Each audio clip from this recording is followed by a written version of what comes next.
Showbiz Fanatics, Attorney Annette Gozon ang presidente or owner ng nasabing kumpanya, abay ayaw ipamigay si Alden Richards. But before that, if you haven't subscribed yet to my YouTube channel, please don't forget to like, share, and subscribe at i-hit mo na rin ang notification bell for more showbiz updates.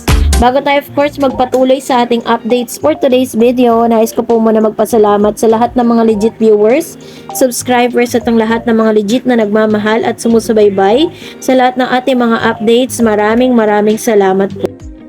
Hindi pa man natatapos ang ilang mga proyekto ni Mr. Alden Richards ay marami na pong mga actors and actresses ang pumipila para po makasama ang isang multimedia star na si Mr. Alden Richards. So dahil po dito sa isang interview ng ilang mga starlet at hindi lang yun pang Viva Max itong si Mr. Alden Richards, marami pong mga Viva Max artists na talaga nangangarap na makasama si Alden Richards bilang kanilang mga leading man, So dahil po dito nagkaroon po ng kaisipan ng ilan na papayagan kaya nitong si Attorney Annette Gozon, yung kanila pong Sparkle, GMA Sparkle, na parang siya yung namumuno o siya yung nangunguna or nagmamanage sa mga artista po ng GMA Sparkle artist, na maipartner itong si Mr. Alden Richards sa ilang mga Viva Max or starlet na matatawag sa showbiz industry. Sa MediaCon nga ng GL or Girls Love movie ng Viva Max na Tropol, natanong ang tatlong sexy stars na mga bida sa pelikula ni Director Aya Topacio kung sino ang mga gusto nilang makasama sa pelikula. Sabi ng isa, si Audrey Avila ay napili ang aktor na kasama nila sa movie na si Errol Carmelo dahil bukod sa marespeto ay maalaga sa hygiene. Ibig sabihin, mabango si Guy at naglilinis ng katawan bago sumalang sa love scene. And of course, natanong din si Sahara Bernales, silang magkakasama sa movie pa rin ang gustong makatrabaho dahil komportable na siya. Gaya ni Audrey, gusto rin niya si Errol dahil nang nga maalaga sa katawan. Nang tanungin kung bukod kay Errol at ibang mga kalalaking taga Viva Max kung sino pa ang gusto niyang makasama, sabi niya si Alden Richards ang sagot ni Audrey. So parang napakataas ng pangarap ni Audrey na isang Viva Max sa gustong makapareha nga si Alden. Si Alden din ang naging sagot naman ni Ara Alonso sa isa pa sa mga bidang babae sa pelikula.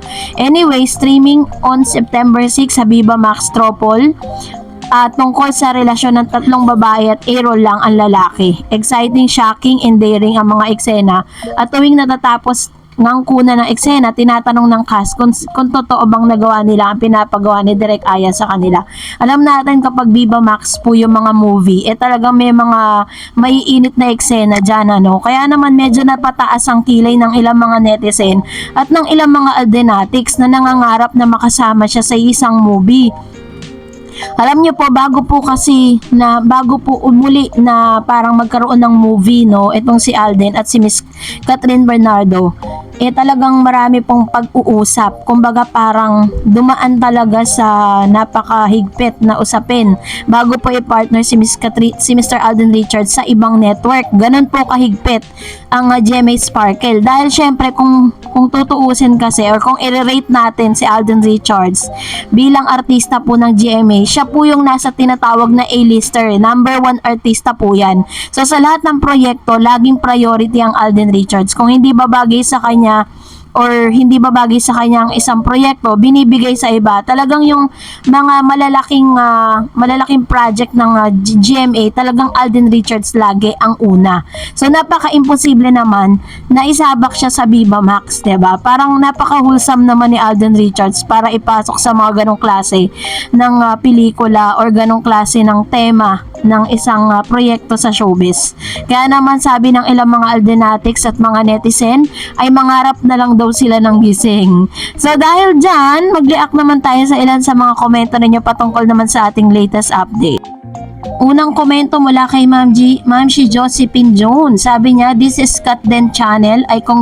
Congratulations, you have 100,000 subscribers. You made your money that per mean. Many don't believe that an intimate relationship between Alden and Catherine will or had developed.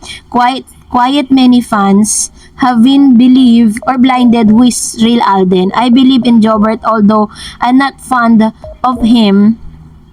He knows one to no one. There are bloggers of his kind verbalize the sama what Jobert had said. The three Stooges are also big-time fans of Alden, the same as his channel, trying hard to convince weak-minded fans that relationship between Kathryn and Alden had developed. I hope they maintain their sanity.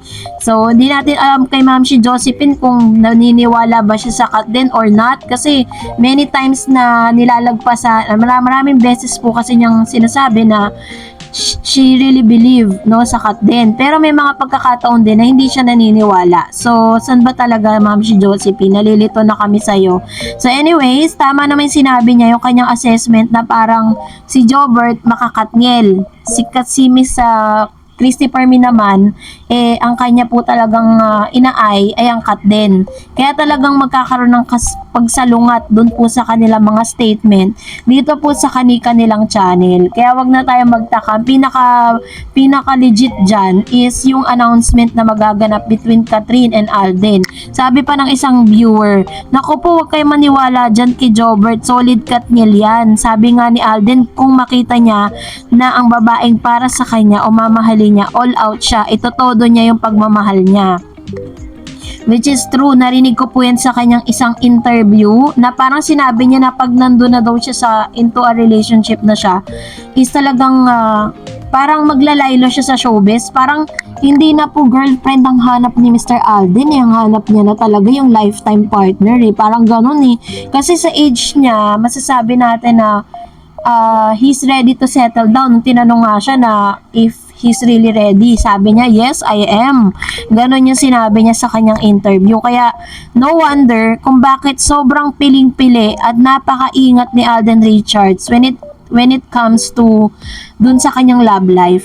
Talagang, umaga sinasala niya at pinag-iisipan ng todo kung sino ba talaga yung babaeng pakakasalan niya for the rest of his life. Sabi naman ni Hanifa Abdullah, basta ako Kathryn, super bagay silang dalawa, pareho ng ugali at malaki ang pananampalataya kay God. Sobrang bait pa nila, saka alam ng lahat na napakabuting tao ni Alden at napaka-gentleman pa kumpara kay Daniel na maangas at playboy. Sinaktan niya si Kathryn, kaya dapat lang na kay Alden mapunta si Kathryn. Hindi siya masasaktan, magulat tayo kung isang araw i-announce ng Kathryn na engagement na sila. Kathryn forever. Ayan, ito naman po yung kanyang komento patungkol dito po, no. Sabi ko nga sa inyo, 'di ba? Parang sinabi ni Manny Christopher Min, yun yung kanyang opinion niya yun Sabi niya na baka gugulatin na lang daw tayo ng Kathryn sa kanilang announcement patungkol po sa tunay na estado ng kanilang relasyon, kahit na may mga nega na nakakalat ngayon sa social media na parang nagdo-double thinking kung talagang sila ba or what, 'di ba? Kung meron ba talagang namumuong relasyon sa kanila or what. Pero sabi nga ni Manay Christie, meron daw silang announcement baka daw bago or pagkatapos ng kanilang movie. Yun yung ating aabangan kasi talagang nakaamba na yung kanilang mga press con at imposibleng hindi matanong yan doon po sa kanilang press con, diba? So, magkakalinawan na. Sabi ni RJ Med, congratulations, Miss Dareds, for the blessing that God has given you. You deserve it. Continue your support to Kathryn and to all other inspiring tandems of the Philippine movie tele-industry. We love you and God bless you and your family. Thank you, Ma'am si RJ Med, sa inyo pong napakaganda at napaka-inspiring na comments, You also blessed by God and your family. Yun din po ang prayer ko for you. Sabi pa ng isa pang viewer natin, Annabel Belgarde. Pero kung di type ni Kat si Alden, ano yung mga yakap-yakap at hawak-hawak nila, diba? Lalo na nung arrival nila sa airport, gusto ni Kat si Alden at si Alden lang ang nagbibigay ng saya ngayon sa love life niya. Thank you, Miss Dars. Kaya nga, yun po yung ilan sa mga masasabi nating ebidensya na talagang totoo ngang may magandang nangyari sa Canada, diba? At nakita naman natin yung higpit na yakap ni Mr. Alden Richards bago sila maghiwalay. Diba yung tinatawag na separation anxiety, parang nagkaroon ng sepangs si Alden Richards nung sila po ay uuwi na sa kanilang mga tahanan mula po dun sa kanilang sa kanilang biyahe, no? From Canada to Philippines, napakahaba, no? 12 hours na biyahe. So, anyways, maraming salamat po sa inyong mga komento, and that's it for today. For more videos and updates, please don't forget to like and subscribe, and please don't forget to follow my Facebook page, Dar Eds TV. God bless everyone!